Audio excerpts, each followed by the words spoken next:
जब मैंने लाउंज में कदम रखा, तो अयान और उसके दोस्त हंसी मजाक में मग्न थे। मुझे देखकर अयान थोड़ा असहज हो गया और दोस्तों की ओर देखते हुए बोला, यह मेरी दीदी है, अन्नू। दोस्तों ने मुस्कुराकर अभिवादन किया, लेकिन उनकी नजरों में एक अजीब सा संकोच था, जिसे मैंने तुरंत भांप लिया। मैंने हल्की मुस्कान के साथ जवाब दिया, अच्छा, तुम लोग बैठो, मैं चाय बना देती हूँ। मेरी बात सुनते ही अयान ने जल्दी से कहा, दीदी, रहने दीजिए, आप आराम करें, मैं सब कुछ संभाल लूंगा।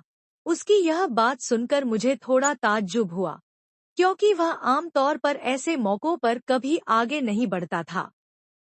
मैंने ज्यादा ध्यान नहीं दिया और वापस किचन की ओर बढ़ गई। चाय बनाते समय मैं उसकी बातें और हाव भाव को सोचने लगी। कुछ तो था जो उसे परेशान कर रहा था। शाम को जब उसके दोस्त चले गए, तो मैंने उससे बात करने की कोशिश की। अयान, आज तुम कुछ अलग लग रहे थे। सब ठीक तो है ना? उसने मेरी बात को टालते हुए कहा, कुछ नहीं दीदी, बस दोस्तों के साथ थोड़ा मस्ती मजाक कर रहा था। लेकिन उसकी आवाज में झलकती झिझक और उसके चेहरे पर लिखी बेचैनी ने मुझे सोचने पर मजबूर कर दिया। अगले दिन जब मैं अपने कमरे में बैठकर कुछ पढ़ रही थी, तो अयान मेरे पास आया। उसने मेरे सामने एक कुर्सी खींची और बैठते हुए बोला, दीदी, मुझे आपसे कुछ कहना है। उसकी गंभीर आवाज सुनकर मेरा दिल धड़कने लगा। क्या बात है, अयान? तुम इतने चिंतित क्यों हो? उसने थोड़ी झिझक के बाद कहा, दीदी, मुझे लगता है कि मैं आपसे कुछ छुपा रहा हूँ। उसकी बात ने मेरी चिंता बढ़ा दी। क्या बात है, अयान? साफ साफ कहो।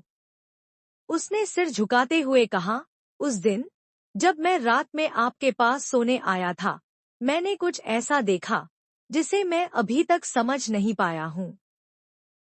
मेरे दिल की धड़कन तेज हो गई। क्या देखा तुमने, अयान? दीदी, मुझे लगा जैसे कोई आपकी खिड़की के पास खड़ा था। मैंने जब ध्यान से देखा, तो वहां कोई नहीं था। लेकिन उस पल मुझे ऐसा महसूस हुआ जैसे हमें कोई देख रहा हो। मैं डर गया था, लेकिन आपको कुछ नहीं बताया, क्योंकि मैं आपको और परेशान नहीं करना चाहता था। उसकी बात सुनकर मेरा दिमाग उलझ गया। पिछले कुछ दिनों से हो रही अजीब घटनाएं अब मेरे लिए और भी रहस्यमय हो गईं। अन्नू ने देखा कि अयान के व्यवहार में पिछले कुछ दिनों से बदलाव आ रहा था। उसकी बातें और लहजा अब पहले जैसे नहीं थे। एक दिन जब अयान अपने दोस्तों को घर लाया, तो अन्नू ने कहा, अयान, तुम जानते हो कि मम्मी पापा घर पर नहीं हैं। बिना पूछे दोस्तों को बुलाना सही नहीं है।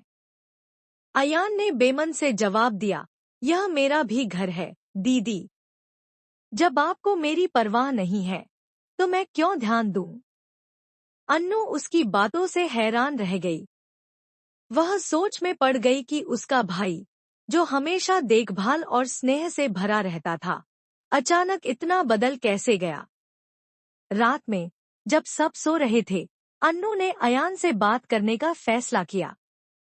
वह उसके कमरे में गई और गंभीर स्वर में कहा, अयान, मुझे तुमसे बात करनी है। तुम्हारे व्यवहार में जो बदलाव आ रहा है, उसकी वजह क्या है? अयान ने कुछ पल की चुप्पी के बाद कहा, दीदी, मुझे माफ कर दो। मैंने आपको कुछ बातें नहीं बताई। मैं कुछ ऐसे लोगों की संगत में था, जिन्होंने मुझे गलत रास्ते पर जाने के लिए उकसाया। मुझे लगा मैं खुद संभाल लूंगा, लेकिन चीजें बिगड़ती चली गईं। अब मैं समझता हूँ कि मैंने गलती की। अन्नू ने गहरी सांस ली और कहा, अयान, मैं तुम्हारी बड़ी बहन हूँ। चाहे कुछ भी हो, हम इसे मिलकर सुलझा सकते हैं। लेकिन अगर तुम मुझसे बात नहीं करोगे, तो मैं कैसे मदद कर पाऊंगी? अयान की आंखों में आंसू आ गए। उसने कहा, मुझे माफ कर दो, दीदी। मैं वादा करता हूँ, अब से सब कुछ ठीक करूंगा। उस रात भाई बहन ने खुलकर बात की।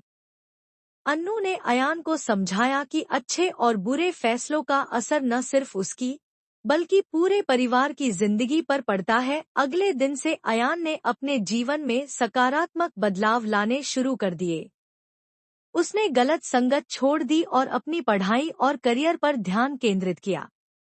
अन्नू अस्पताल से घर लौटी तो उसके दिल और दिमाग में हलचल मची हुई थी। डॉक्टर ने जब अल्ट्रासाउंड और डीएनए रिपोर्ट दी तो उसमें जो सच सामने आया वह उसकी समझ से परे था। बच्चे का पिता अयान नहीं था, लेकिन फिर कौन था? यह सवाल उसे भीतर तक झकझोर रहा था। क्या मेरी सोच गलत थी? क्या अयान वास्तव में ऐसा कर सकता है? उसने खुद से पूछा। अयान उसका सौतेला भाई था, उसकी माँ की दूसरी शादी से। बचपन से वह उसे अपना सगा भाई मानती आई थी, लेकिन अब उसके मन में शक का साया गहराने लगा था।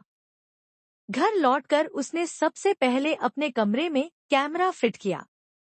उसे यकीन था कि इस कैमरे से सच्चाई सामने आएगी। एक रात जब उसके माता पिता घर पर नहीं थे, अयान फिर उसके पास आया।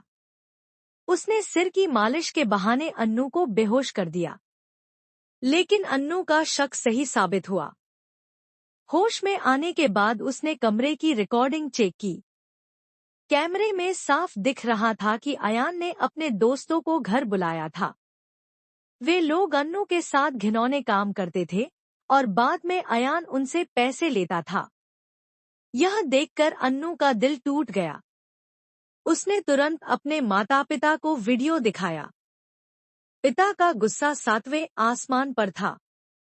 उन्होंने अयान को पकड़कर बुरी तरह से डांटा और मारा। माँ यह देखकर फर्श पर गिर पड़ी। अयान ने गुस्से में चिल्लाते हुए कहा, मैंने इसे कभी अपनी बहन नहीं माना।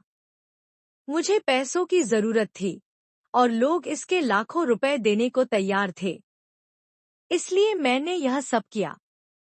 अन्नू का दिल यह सुनकर टुकड़ों में बिखर गया।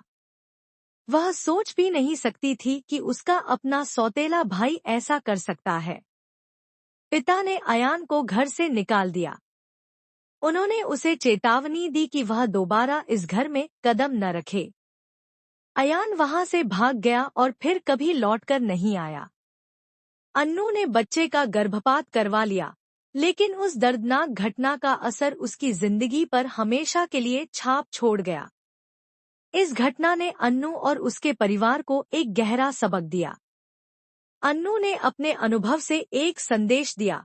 माता पिता को चाहिए कि वे बच्चों के साथ वक्त बिताएं, उनकी भावनाओं और समस्याओं को समझें। अपनी बेटियों को अकेला छोड़ना या किसी भी अजनबी पर भरोसा करना खतरनाक हो सकता है। सावधानी और सतर्कता जरूरी है। तो दोस्तों, अपने और अपनी परिवार अच्छे से ख्याल रखें। दोस्तों, यह कहानी पसंद आई हो तो सुनी मोरल स्टोरी को लाइक और चैनल सब्सक्राइब करें, घंटी को प्रेस करें ताकि जब भी वीडियो डालें नोटिफिकेशन सबसे पहले आपको मिले। मिलते हैं एक और दिलचस्प कहानी के साथ। धन्यवाद।